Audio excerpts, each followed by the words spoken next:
If you want to get like basically a bachelor's degree in how to travel, you need to go to where all the travelers are. And that would be the classic TMBA, 3 stops, Vietnam, Thailand, and Bali, right?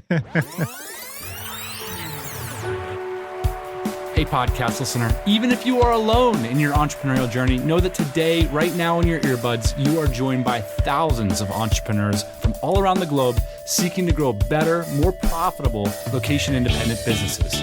If you'd like to learn more about what we do and download our entire back catalog, check out tropicalmba.com.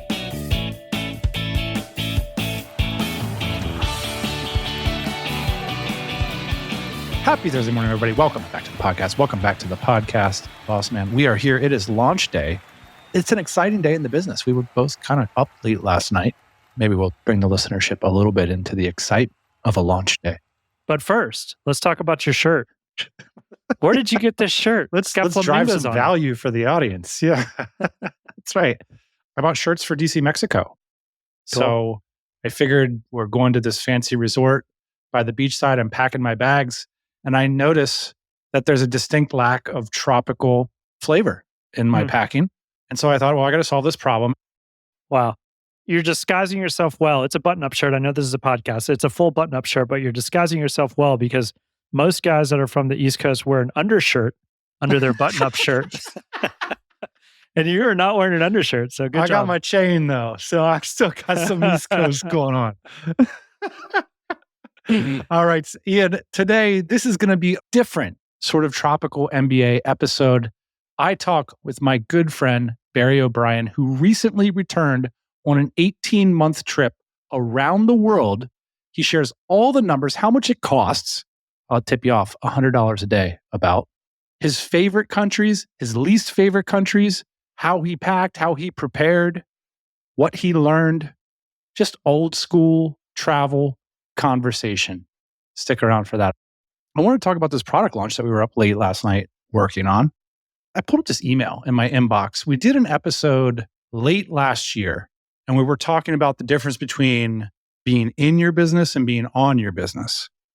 And that this was one of the major themes we were talking about at our DC Black event in New York. Anyway, I get this email from a listener, and he writes, I would love to be in a group with entrepreneurs who are focused on growing to 7 figures. Because of course, DC Black is for entrepreneurs who've already achieved 7 figures. He said, I've got a DC mastermind, which is a huge step forward. And I have a group of friends that I text regularly about my multi-million-dollar business ambitions. But if you ever start a DC Black undergraduate program, I'm interested. And I flag up this particular email because we got a lot of emails like this or around this issue of like, why isn't there something to help me get to $1 million? And I responded to this particular listener and I said, we're going to do it. Just give us some time. And last night at 2 a.m., we were doing it. So that's sort of the backstory. And so I'm really excited to announce DC Accelerator, which is a program by us designed for founders who want to accelerate their progress to $1 million in revenue. And the idea is everybody who joins is laser focused on that one goal. And I get it. There's lots of things you can do with business. We're in the lifestyle business game. You can optimize for time. You can optimize for travel, like we're going to talk about today. But a lot of good things get unlocked at that $83,000 a month level. Opportunities, the chance to build a team, the chance to build meaningful wealth, have exits. A lot of listeners to this show are sort of raising their hand and saying, hey, actually, this is going to be my revenue year. And I want to focus on getting to that next level. And I'm looking for something that can help. If you have a business coach, it can really augment that relationship. Or if you don't have a business coach, it can provide a lot of that value for a lot less investment. And that's basically the concept of the program. There's a bunch of different elements to DC Accelerator. There's one-on-one coaching. There's facilitated masterminds by experienced 7-figure founders. There's mentoring from people in our network and DC Black members. There's live events. It's all kinds of cool stuff. I'm particularly just excited about the concept. I've always loved this concept of just getting people together to have a communal goal. It's like 1 million or bust. I've raised my hand. I'm dedicating this year and part of the next year to getting my business to $1 million in revenue. And I'm going to do it with a bunch of other people that are on the same journey. And to me, that's what DC Accelerator is all about. It's not meant that you hang out in DC Accelerator for 4 or 5 years. It's this concept you get in there and you get out. We're looking to celebrate those wins, unpack the plans and the patterns that reliably lead to that level. So if you're curious, it's launch day, like we said. Click through on your phone and apply today. And if you have any questions for us, just send us an email. Our contact information's on the page. Final note, Dan, today is also launch day for DC Black, where there are 100 members in that community now. So go over there, check it out. We have a bunch of new things coming down the pike for those members as well. Super cool. I see some new live events. That's right. It's exciting. All right, cool.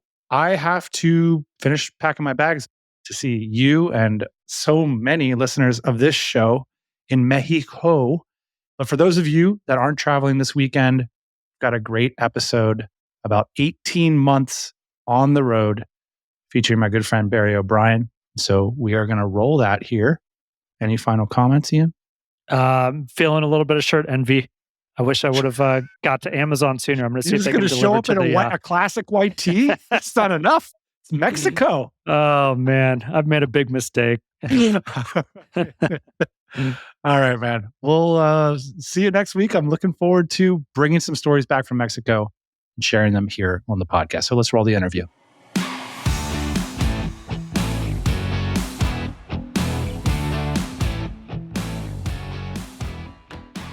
Let us know what your name is and what it is that you do. Yeah, my name is Barry O'Brien. I am a global traveler who just returned from 18 months of traveling. Can you bring me to the moment when you started thinking about traveling the world for a year or more? It was a dream I've always had. I'm from Ireland, and it's very common for that to be done in Ireland. I think it's a little less traditional to be done in the States. In terms of, in Ireland and the UK, they call it the gap year in uni. So it's a very well beaten path. 17% of Irish people actually live abroad at any given time. And so if you don't do it in Ireland, it's actually kind of considered a bit like, well, what's wrong with you, But I've been in the States about 11 years, so I just assumed it wasn't going to happen for me. And I was going to get my life in the States set up and things of that nature. And what ended up happening that opened the door for you? I was living paycheck to paycheck for a long time. When I first got to the States, I was about $51,000 of debt. And I actually found Dave Ramsey on the radio, and he had a guest on who was like, hey, I'm in a significant amount of debt. And they listed out their debt. And I was like, that person's an idiot. And then I realized that was me. And I actually ended up paying off the debt I had over 18 months. And then after that point in time, life became a little bit more flexible. That's when I started to re-engage the dream that I had before I left Ireland. How extreme were you with the Dave Ramsey stuff? I mean, 18 months is a pretty quick time to pay off $50,000. What adjustments did you make there? So one of the most extreme things I had to do was I completely cut back on, I started writing down all my costs, basically, and tracking them, and started figuring out where the fluff was. The biggest offender for me was Uber and Lyft. I was a serial Uber and Lyft user. I was in Boston, right? And you can get the train, but Uber and Lyft, I was an Uber and Lyft addict, right? So I was racking up a couple of grand a year and that. So that was easy. But I started getting really innovative around, at the time I was doing an MBA. I started, getting very innovative of how to create avoidance to adding to the debt. So I was able to get the MBA. The MBA was about $94,000 tuition. I was able to get it to about 20 out of pocket. So the way I got there was $50,000 from my company. And then I worked with the university on community service, which is something else I do. And then just completely cut back on my savings and started paying off the debt. The other big thing that I had to do mindset wise was I was sitting on a lump sum of cash that was emotionally hard to let go of, right? Because it meant that I had to go down to having less cash there as a cushion, but it was too much cash for what I really needed for my situation. So the emotional thing I had to do was let go of that big pile of cash and put it towards the debt. That was about 15 grand. Then I was up to 35 and then I just cut back through the other things. But the other big thing was just using Dave's approach on the snowball. So starting the smallest debt and getting to the highest, paying them off sequentially, smallest to largest, because I started getting quick emotional wins. And through those emotional wins, I was able to like create momentum. And with momentum, I was able to finish the job. When you paid off the debt, do you remember where you were and how it felt? I think I was definitely in Boston, and like I remember knowing the moment when I was going to pay it off, and that was when I brought the total debt from 5 figures to 4, meaning like I paid from $10,000 down to 9,999. So like, and the debt consisted of like student loans, like a car I got for like 17 grand, student loans for like 30, credit cards at 4, typical profile, right? Like, but I remember when I got to 5 figures instead of 4, and it was like, wow, that psychologically was one of the best days of my life. Because I was like, I know I'm going to finish this. God, I can remember that very well. You immediately started to think of travel as a possibility when you were out of debt. I want to flag that up and see if you remember anything else about that, because that was the same emotion that I had for some reason. When I was in a job, I remember I would look at consumer purchases like a nice car, and I would kind of fantasize about the car and the loan that would be associated with it as something that I could almost do that would give me agency. Like, I'll just get this nice car. I can afford the payments. And I started going the debt-free direction, and I got a horrible car instead. And it was like the moment that I was debt-free, I was sort of starting to think of options. I felt like I had options. When you started to sit down to think about this world trip, how did you do it? It starts with like, where do you want to go and what goals you want to achieve? So I wanted to play golf in St. Andrews. I wanted to eat street food in Vietnam, like Anthony Bourdain did. And I wanted to visit South America and practice Spanish. So like, these were like 3 goals, right? Out of that, like there's 3 continents. So how do you divide 3 continents into 12 months, right? And so how I did that was taking into account all things, which was really starting with my budget. My budget at the start and before I went was $100 a day. And how did you come up with that? Number one was a number I could meet from a financial independence perspective and cover up to 70% of that through like passive income, which I'm sure we cover later. And this other 30% would be a reasonable level of cash burn that could bridge me for the period of time that I needed to be away. In addition to having 12 months of savings for when I got back to America, got back home in the event that I didn't have a job. Job market's down, can't get a job, etc. So it was a combination of a comfortable level of cash burn and a comfortable level of savings when I got back for like the worst case scenario. So essentially you're saying you can travel the world for about $36,000 a year, Yeah. full time without working. And some people might look at 100 and say it's a lot. Some people might say it's a little. How would you describe the level of comfort you can achieve right now for $100 a day traveling the world? I would describe $100 a day for the itinerary that I had as incredibly comfortable in comparison to at least those 2 places. Full disclosure, I'm living on $100 a day in Austin, and it's tight. In Vietnam, it is extremely comfortable. Talking about like, you have your hotel covered for, I'm just taking Hanoi, Vietnam, $25 a day hotel, right? Sometimes the hotel has all food inclusive. That's 25 with food, at least one meal. Eat out, that's another 10. That's 35. Travel insurance, cell phone, that's 40. And then throwing some entertainment on top, like take a few tours, that's $55 a day. Couple of coffees, that's $60 a day. That is a wonderful quality of life for $60 a day, which, is like 20 grand a year. You mentioned travel insurance and cell phone. What sort of planning did you do before you left? Did you put your stuff in storage? Did you get a different cell phone carrier? What sorts of those things did you do? Meta kind of planning.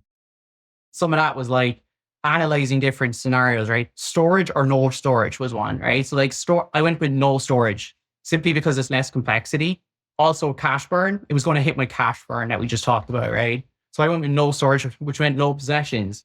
So even right now, I've whittled my whole life down to, and this is kind of like, I suppose, into keeping with the FIRE mindset is like financial independence, retire early. Financial independence, retire early. And maybe this is like an extreme version of that, but like I call it like 30, 60, 90, right? I got about like 30 days food, 60 days clothes, 90 days of cash, and everything else is in the market. So like, how do I simplify my life basically to the maximum I could? And then You know, what else did I do before I left? Let's walk through your itinerary. Can you talk us through basically how you progressed around the world? So started in Western Europe, Ireland, Scotland, Portugal was Western Europe. Western Europe was a natural starting point because it enabled me, being Irish, to go home and spend some much quality time with my family that I hadn't done in a couple of years. Scotland was a pure hedonistic golf play of like trying to live a dream of playing golf in Scotland. Portugal was a natural stopping point from a cost perspective. Because before I went to every country, Dan, I analyzed the cost, security, and internal logistics within that country, right? Countries can be great, but it's no good if you're going to be stuck in one place for the whole time, right? You've got to be able to move around easily in there. So we went to Portugal after that. Portugal was a natural stopping point. And then out of that, the next continent, we started thinking in continents, was Southeast Asia. If you want to learn about traveling, if you want to get like basically a bachelor's degree in how to travel, you need to go to where all the travelers are. And that would be the like classic TMBA, 3 stops, Vietnam, Thailand, and Bali, right? Which is like where I got my like bachelor's degree in like traveling. And so in Bali, like you just hang around the coffee shops, you know what I'm talking about, like, hang around the coffee shops, meet other travelers, where it's good to go in this region, where isn't. Indonesia, Southeast Asia, you start talking to people, you start picking up tips. I'd actually never been to Asia before, believe it or not. And so Bali was like a natural gateway into the world of like Asia for me, right? So like greeted at the airport by the driver, and like he was like, "Welcome to Bali." I said, "Thank you very much. It's just welcome to Asia," right? Like this is awesome, right? So Thailand, Vietnam, Bali, Philippines, Cambodia, Laos, and Myanmar.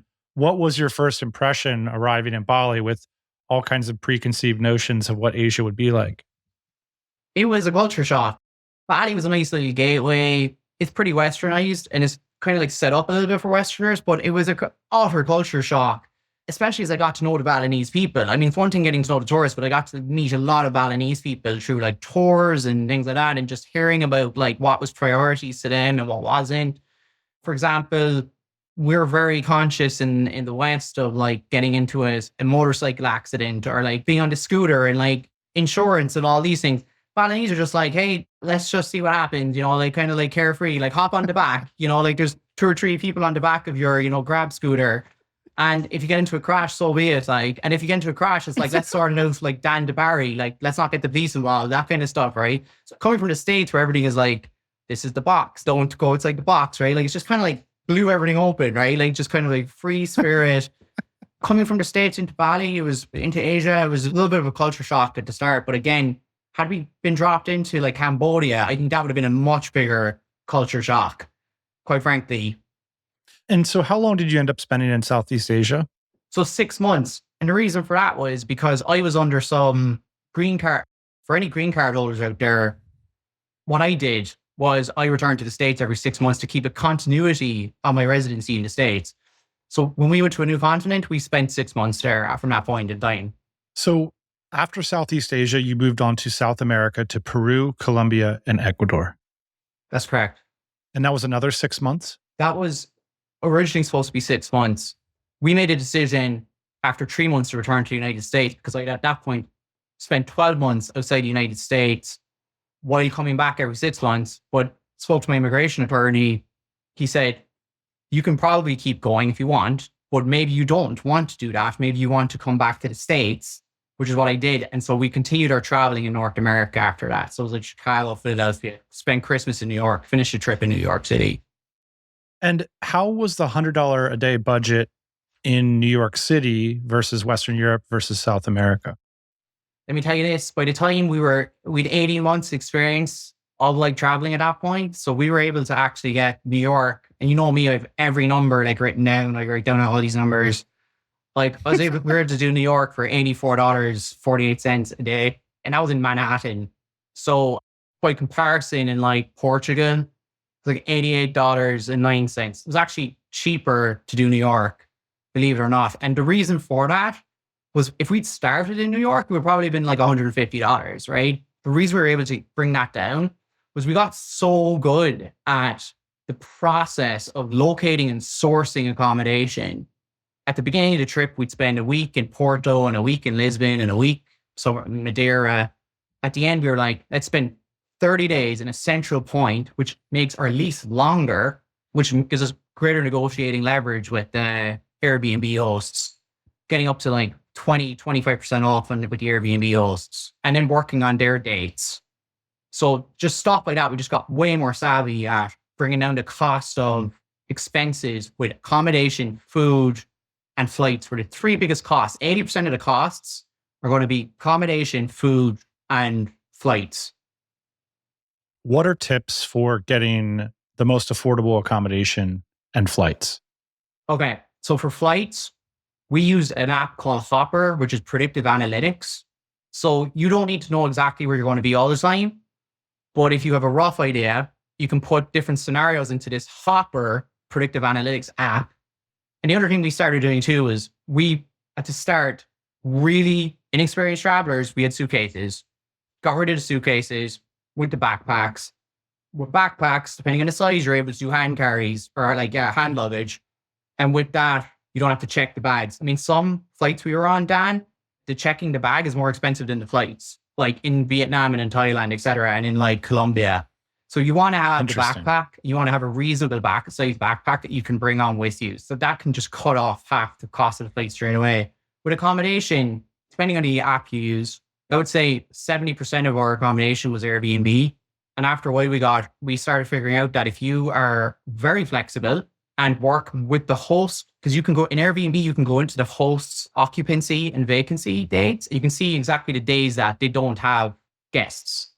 So if you can work your dates around them and make sure that they have 0% vacancy and offer them a long-term lease of 30 days more, there's not a host in the world that isn't going to, I promise you, they're not going to deny your request for 15 to 25% off. I kind of wanted to get you to talk in superlatives about maybe the most underrated and overrated or best and worst of each region for you personally. Maybe we could start with Western Europe. Were there places that were overwhelming or underwhelming? I think on the overwhelming side was Portugal. Never been to Portugal. Portugal is highly livable. I think a lot of your listeners in the United States, I think the proximity Portugal has to the United States is incredible. It is like a 7-hour flight from the East Coast. The food is incredible.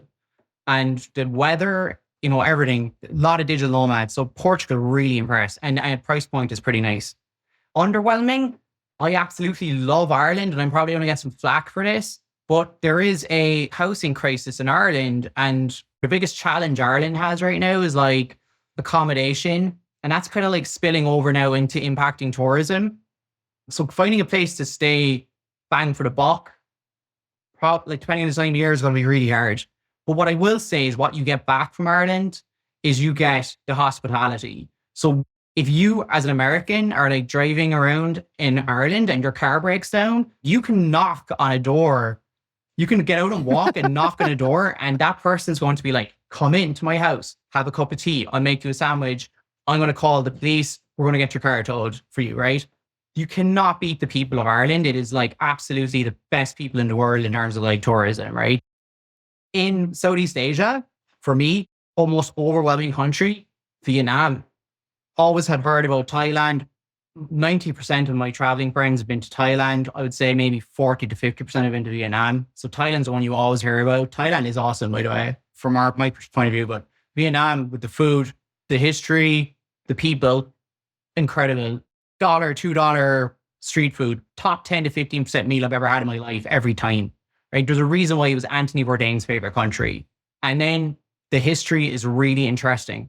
The Vietnamese people were just amazing. So, and the cost per day is highly, highly sustainable.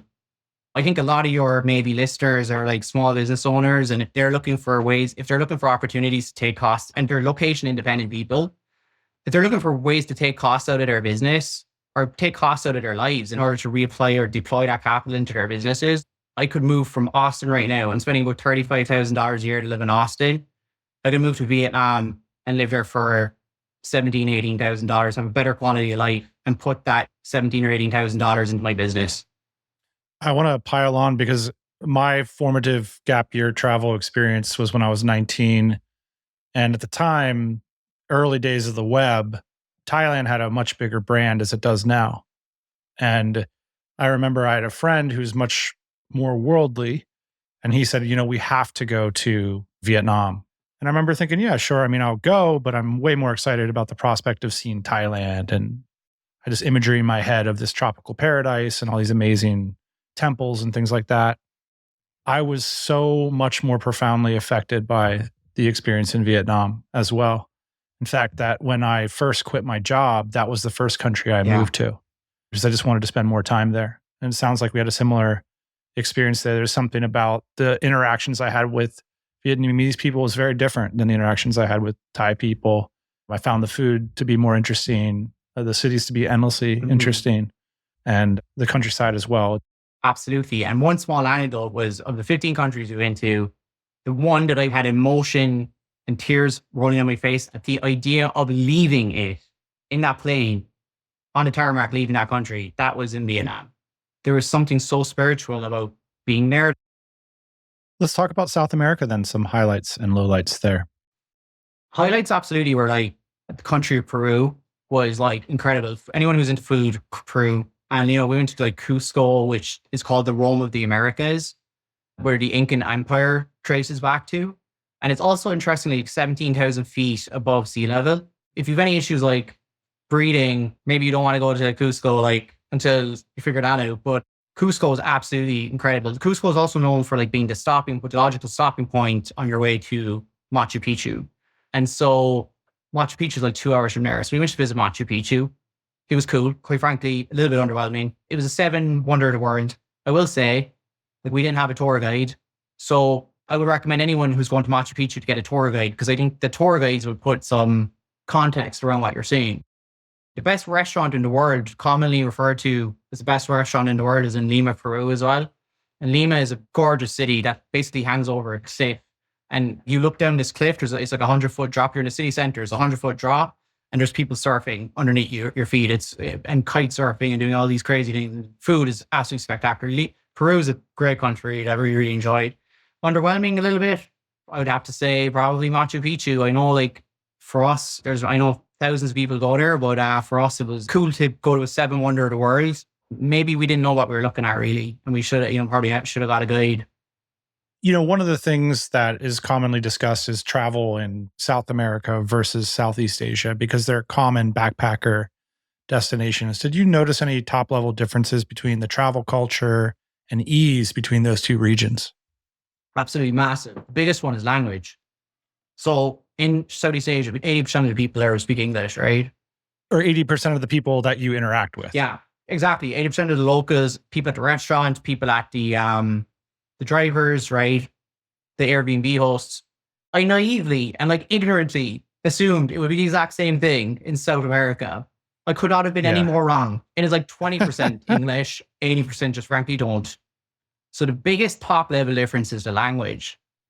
What about safety?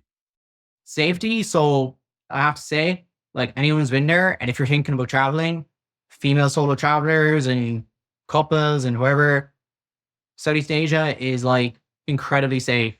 You've been there. Okay, there's parts of like Bangkok probably, and like parts of like big cities that you may want to like avoid, but for the most part, it's kind of reminds me of Ireland, right? It's like the people there, if I'm driving on a scooter and I break down in the middle of nowhere, right, in like North Vietnam, odds are if I find a house, the people there are going to like be helpful. Come right in, that kind of thing, right?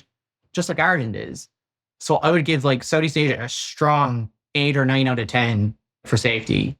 South America, you have to be a little bit more vigilant.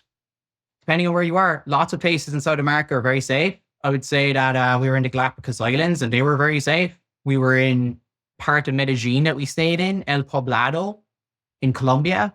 It was very safe, I would say. But you have to be very vigilant in South America. And I was told that in advance. And again, that's where the speaking Spanish comes in. You want to be able to speak to the locals and go like, where should I go? Where shouldn't I go? Any thoughts on the US? You visited some major US cities. The most unsafe moment happened on the New York City subway. I don't want to focus too much on negatives. We were getting like a train to the JFK airport and we were just It was like 3 a.m. Our flight was like 5 a.m. That was a mistake. Just get an Uber. Don't go on the New York City subway at that time of night. Yeah, there was some trouble on the train. We were like locked into the carriage and we got around it. But like that was the most unsafe moment of the whole thing. And nothing happened, nothing came of it, but not a nice experience. What are some of the most memorable travel stories that you remember from the 18 months? I remember you started off, you were going to do 12, but then you extended another 6 months, right? A lot of weird things from a geopolitical perspective happened while we were away. The Queen died. We were actually in Edinburgh. We were 20 minutes from Balmoral Castle where she died. Talk about like once in a lifetime something to witness. They brought her body through the streets of Edinburgh. We were supposed to go to Edinburgh Castle that day. They were like, no, we're closing that down. The Queen's body is being brought through the streets of Edinburgh. We stood there and watched the monarch for like 60 years. Talk about once in a lifetime moment to witness that and see that, right? I'll never forget that, especially being from Ireland and growing up with so much proximity to the UK and to the Queen and things like that. It was an amazing once in a lifetime thing. The other weird thing that happened was like in Thailand, about a week after we left, the military performed a coup on the government. So we narrowly missed some fireworks there. We were in Ecuador, and 2 days later, the president of the opposition party got assassinated. And we narrowly missed some interesting fireworks, no doubt about that. So like just kind of weird happenstances. And like, I have to say to anyone out there who's thinking about traveling, like try and do a better job than I did at doing your homework on some of the political landscapes and stuff, the places you're going to. Maybe that can be included in the ChatGPT prompt is like, please include political stability. I have to say one of the biggest memories from the trip was we were in North Thailand. We took a day trip to Myanmar, and there's a small little village on the border of Myanmar, and there's a civil war going on in Myanmar right now. And you can't just like rock up. You have to go through some checks. It's on the border with Thailand, but a couple of things were like just completely stood out and were incredible. It was a small little market town, maybe like 10,000 people. And people are speaking two completely different languages a kilometer apart. And my Thai guide cannot converse with the Myanmar people and vice versa. It is completely cut off. And they're like using sign language and they live a kilometer apart. That was completely and utterly mind-blowing. Compared to Thailand, it was like going back in time. But the most important thing that happened there that has stuck with me and will always stick with me is that we're a country at war that is so far away from like even Thailand's GDP per capita, not to mention the United States GDP per capita. Children on the streets coming up, playing with us, happy, people smiling, people being friendly, couldn't speak a word to each other. For a country that was at war, for what they had, people were happy. And if anyone's in Chiang Mai or Chiang Rai in North Thailand and wants the day trip to Myanmar, I'd be more than happy to put you in touch with the guide. She's awesome. Just reach out to me. But yeah, so that was one of the travel stories from Myanmar. And then I think one of the other things that happened too was we came to New York, and having just been all around the world and heard all these languages and seen all these faces all around the world and not knowing anybody from the millions of people, like going really months without seeing a familiar face, right, is like something that was in of itself as a traveler. Going months and months with seeing thousands, tens of thousands, millions of people's faces and not recognizing one of them or knowing one of them while you're traveling is like an experience of itself. Like getting to New York was like a full circle moment, right? There was like over 1,000 or 6,000 languages that are spoken in New York City. So we're walking down like Fifth Avenue, right? And it's like, I'm looking at people's face, something simple as like face structures. I'm like, that person's from Peru. That person's from Vietnam. That person's from Thailand. You listen to them, they're speaking Thai, they're speaking Vietnamese, they're speaking Balinese. And I realized that America is maybe the only country in the world, or one of the only countries in the world that has everybody under one umbrella. And, if you go to, like, all due respect, you go to Thailand, you go to Vietnam, you go to all these places, the people that live there that are residents, it's like 98, 97% homogenous. I think it's 40 million immigrants that live here. That means 40 million people that were born in a different country. And so if you go to New York City, seeing all that full circle made me really appreciate more. And something I've been taking for granted is like, no one in the world has done what we've done here. Has your year and a half abroad changed your feeling now when you're back home? Yeah, absolutely. I'm an immigrant and I spent a lot of time trying to get here, and I appreciate every day that I have here. And going away only made me appreciate everything we have here more, from the infrastructure to the opportunities to the diversity.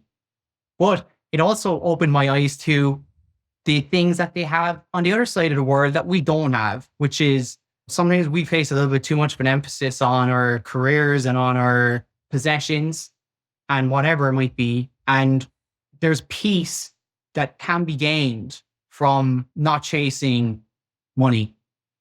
It's cool. Is there anything else you want to say about traveling the world on $100 a day? No, nothing else to add. Just to track every dollar. You're spending more than you think you are. And that's a good rule of thumb, whether you're traveling or not. Barry, I want to talk for a moment about financial independence, retire early principles. Many of us in the entrepreneurial world are focused so much on the next revenue cliff, the next sale, that sometimes we lose sight of our business and personal expenses. I'm wondering if you could give us a crash course in your approach to managing expenses, and what are some good approaches to doing so? I started with Dave Ramsey, right? Step one is like debt free. Like for me, was like just clean out my debt, pay back my debts, don't have debts. Because once I didn't have that, then it's flexibility, whole mindset shift. So I followed Dave Ramsey's steps pretty religiously at the beginning. About 3 or 4 years into that, so this is now we're getting to like 2019, I found out about FIRE and the FIRE movement.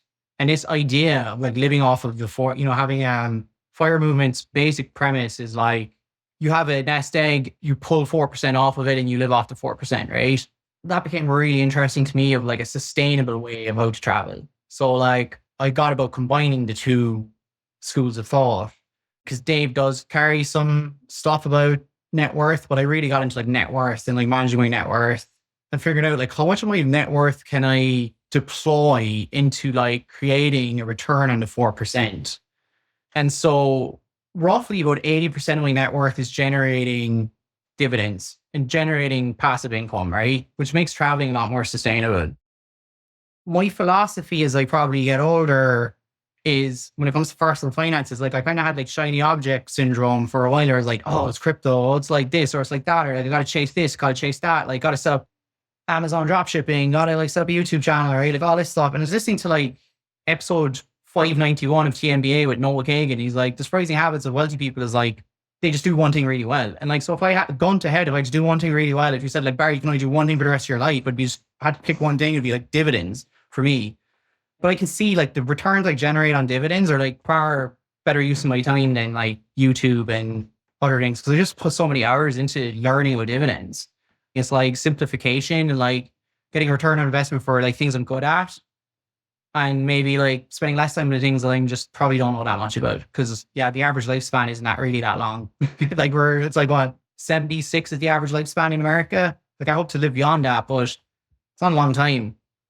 Well, if I were to sum up your strategy from the outside, it's you're a very high earner, you have a very low burn, and you hustle a lot. So you have entrepreneurial sources of income, and then you focus on dividend stock investing, which are stocks that pay out dividends on an annual basis, provide you with passive income. So my steps are like, as you said, income. After that, it's like, I need to have my living expenses covered. How do I optimize that? And using some of the principles from traveling. Next is like, how do I pay off my retirement accounts, right? I'm in a career job, right? So like, I want to have the 401k and all that sorted first. And then after that, it's like, well, every dollar after that, it becomes like a decision matrix, right? Is it going to be real estate? Is it going to be dividends? Is it going to be like investing it into a business? There's arguments to be made for any of the three of them. But like, generally speaking, on an average, typical, boring year, like my biggest returns are going to come from dividends. Can we talk about USA citizenship for just a little while? Sure. I'm wondering if you could walk us through this landscape a little bit, because a lot of listeners are fascinated by the concept of going through a green card, whether it's because they want to come to America or they have a friend or partner that wants to come to America. I'm wondering if you could walk us through a little bit of your experience and any advice you have for others that are thinking about becoming, the 32 millionth and one person to live here. The barriers to entering the States, from a landscape perspective, the barriers to entering the States are gargantuan. There's only really 4 ways you can get into the States, and there used to only be 3. But like, one is like you marry a US citizen. Number 2 is like you get hired by a company and they bring you over here and they sponsor you, which is what I did. And then the green card lottery is the third way, right? So every country has a green card lottery. You're all assigned spots. So in Ireland, it's interesting. If you enter the green card lottery in Ireland, you have an 8% chance of winning 8. If you enter the green card lottery in China or India, it's like less than 0.11% or something crazy. So depending on the country you live different odds.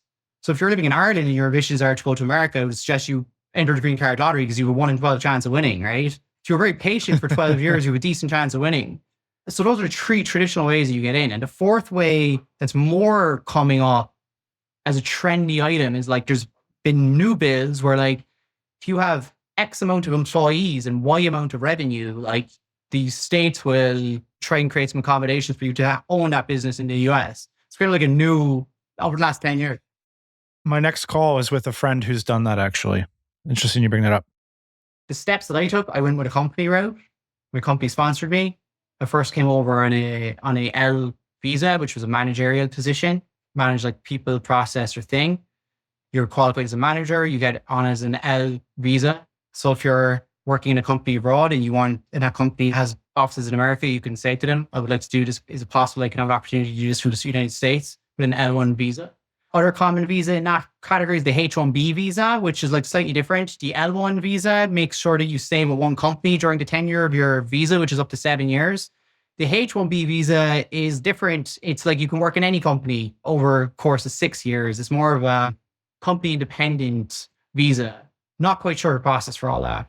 After the L1 visa, I was approved for a green card within my company. That's very expensive. It can be up to like $20,000 for the company to spend that. It's a big investment of the company in you.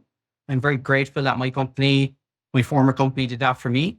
So after 5 years of being on a permanent residency, which is the typical tenure, you have to be on permanent residency for 5 years, you become eligible for citizenship. And that's what I did this year. After 5 years being on the green card, I applied for citizenship and I was able to do that.